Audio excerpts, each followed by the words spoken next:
want to get to KCRA3's Melanie Wingo. She is in Palisades and has more on what she's seeing there now.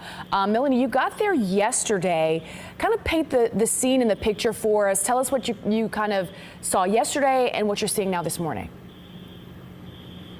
When we first descended into the area, we came off the Grapevine, came into the greater Los Angeles, Southern California area, and we immediately made our way into the Eaton fire, which is burning in the community of Altadena. That is to the west and a little bit, or excuse me, to the east and a little bit north of where we are. Right now, I'm standing just along Highway 1, iconic California Highway 1, Pacific Coast Highway, and as you can see, we're seeing the sunrise in the distance, and it is obscured and obstructed by lots of heavy, thick smoke.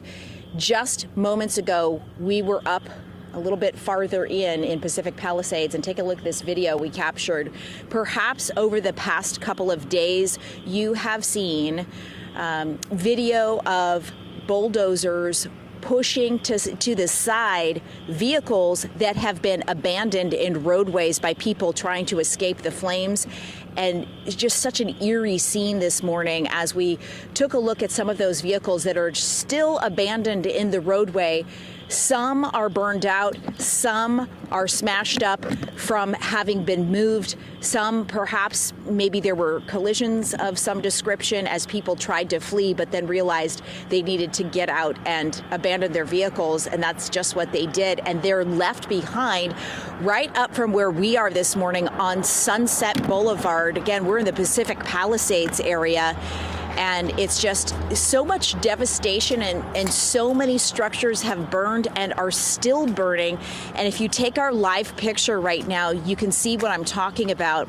Just up again from where we are right now, I'm seeing black smoke from where I'm set up in our live report here. It's billowing into the air, and we drove up in that direction on Sunset Boulevard, and we can see there is a school that clearly was burned to the ground yesterday, but there are still hot spots and still presumably spots that fire is catching on to and burning.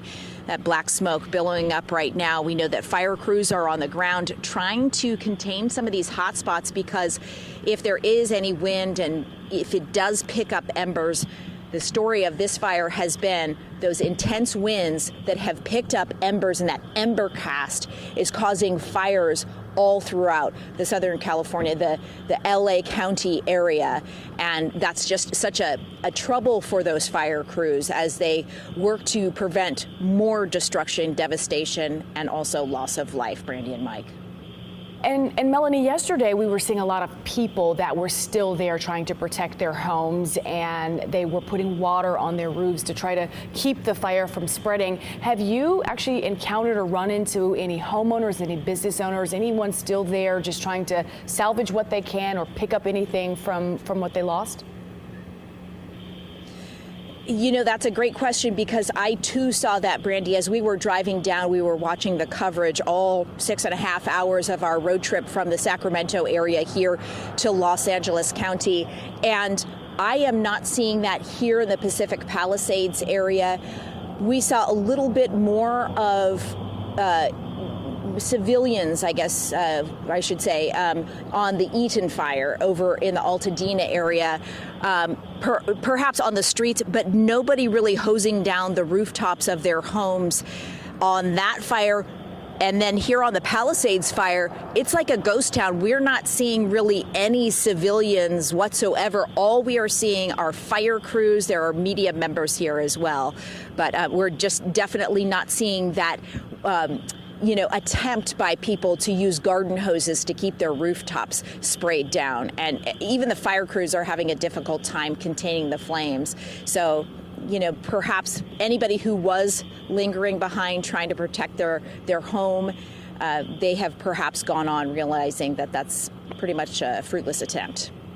Yeah, and again, it speaks volumes, because typically that highway or that roadway right behind Melanie, typically packed with folks, and right absolutely. now it is pretty much abandoned. So Melanie Wingo, yeah, we were saying that last night too. Just you think of Pacific Coast Highway, you think people going to the beach and surfboards hanging out of convertibles, but no such luck. I think we just saw one cyclist behind you, and as you know what you said, on the other side, we saw a news vehicle, a fire vehicle there just passing, Yep. but otherwise, no one else out there. Well, Melanie, thanks so much for that live report. Of course, we're going to continue checking in with you this morning. We'll check back in with you at the top of the 8 o'clock hour.